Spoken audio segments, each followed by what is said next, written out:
Oh, hey guys, we got one. All right. Yeah, let's go, boys. We did it. What's going on, boys? Got another video for you here today.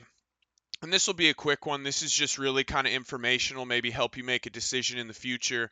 If you want to see the actual strategy breakdown and a little bit more in depth as far as what we're doing, there's another video on my channel. I'll link it in the description. But it's the 28 Crimson Temples we ran last week, and it was super lucrative.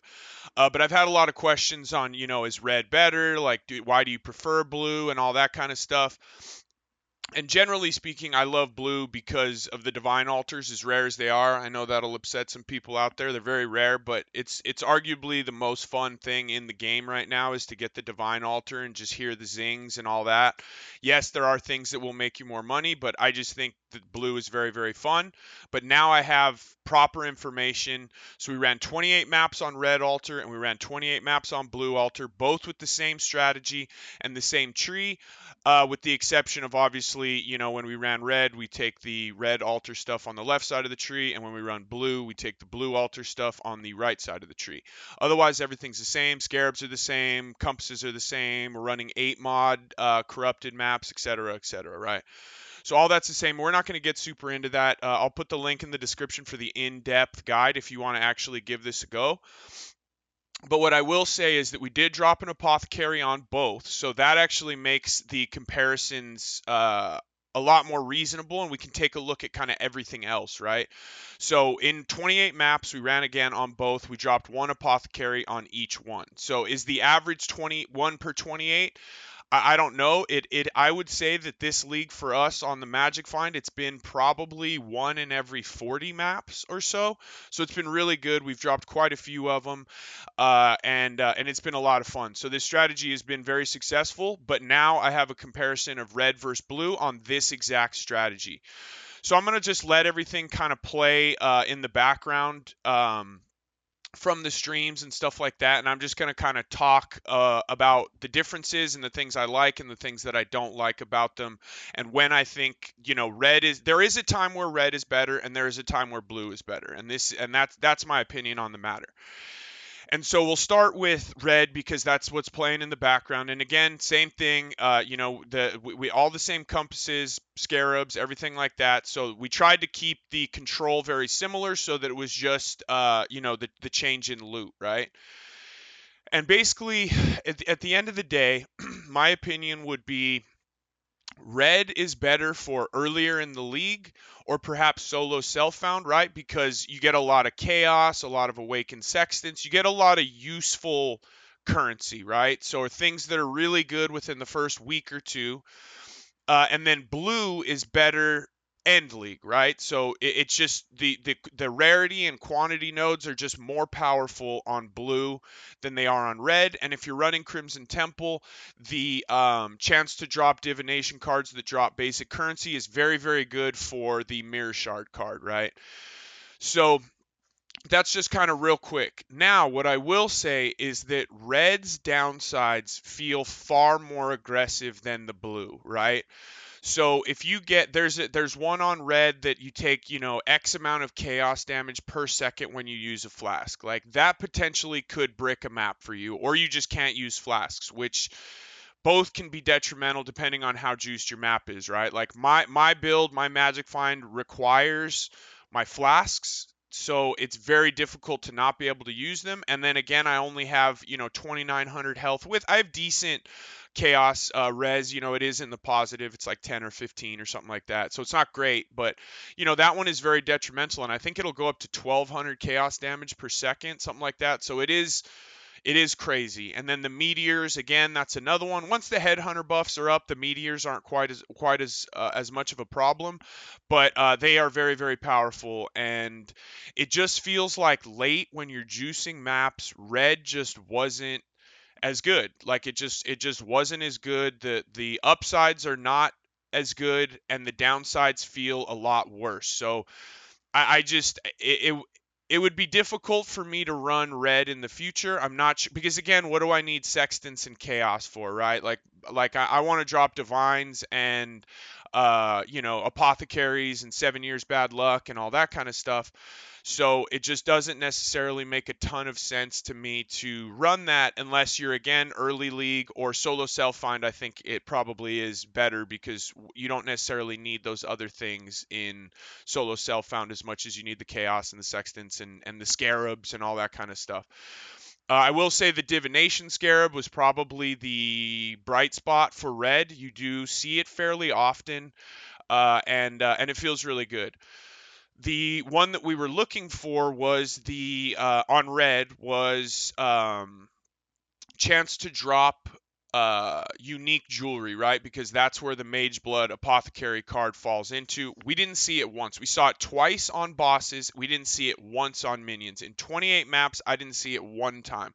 So I don't know if that was just bad RNG or if it really is that rare. But yeah, it was a little disappointing to not see it. I don't know if that would have helped me drop an apothecary. We just dropped one, randomly without having anything to kind of help boost that. But it was disappointing to not see minion unique jewelry one time. And again, we saw it twice on bosses, so it's kind of useless because we don't typically take those anyways. Um, Now, kind of bumping over to blue. Blue is just, again, like I said, it's in my eyes, it's king. The quantity and rarity altars are more powerful. They're just higher numbers on there. And then the downsides, the downsides really aren't too bad, honestly. Once you get to a certain point, your build is strong enough. The only downside that I run into that can be a problem sometimes is projectiles in random directions, right? So like if I don't have headhunter buffs up and stuff like that, that one can kind of be a pain sometimes, especially if I have to kill the boss without a lot of headhunter buffs and things like that. Tornado shot, lightning arrow. It is a pain, but it's not gonna brick your map, right? Like where possibly the chaos damage over time, that one potentially could brick your map depending on your build. On my build personally, it is pretty devastating.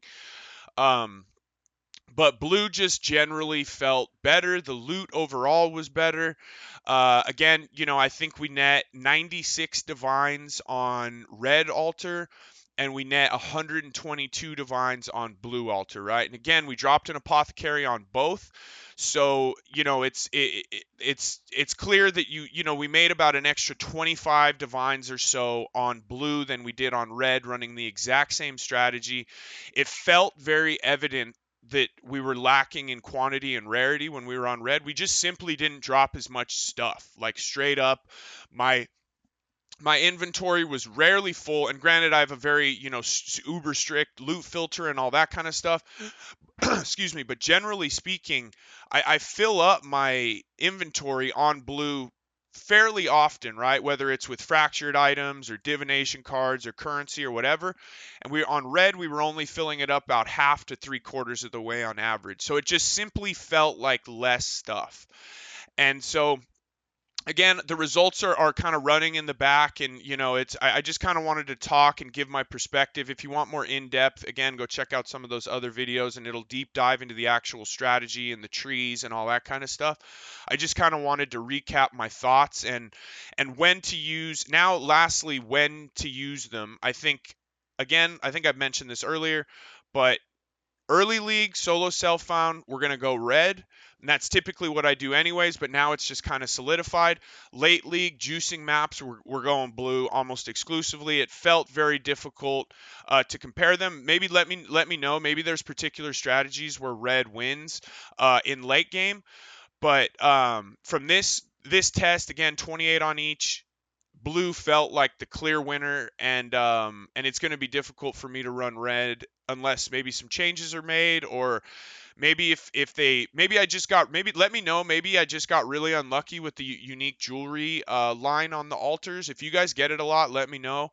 But that was kind of the biggest letdown. I felt like it was very meh in the late game, and I'm gonna go ahead and stick with blue again, especially this late, where we have a lot of money and stuff like that. We want that divine altar. I mean, that's really kind of and apothecaries are obviously great, but I just want to hear that zing, zing, zing, zing. So But that's about it, guys. I mean, I didn't want to get too crazy into it. I just kind of wanted to give you my general thoughts. And I appreciate you guys hanging out. I think again today, if you guys want to come check out the stream, we're gonna do some Val Temple and see if that's lucrative or not. We did Colonnade, that's out as well. If you guys want to go see Colonnade, that was one that I honestly think that's how I'm gonna league start next year or next league. So long as they don't change up the Atlas, too much. But the Colonnade strat I think is going to be top tier for early league strats and just kind of building up that money or trying to get your headhunter. We drop a ton of patience. If you guys are still, maybe you started the league late and you're looking for an easy way to make currency, I think Colonnade's really, really nice. So go check out that video, the in-depth guide there. But I think we'll end it there. I just wanted to keep this kind of short and sweet. And come check out the stream, like, subscribe, all that kind of stuff. And we'll see you on the next one. Peace out, guys. Appreciate you.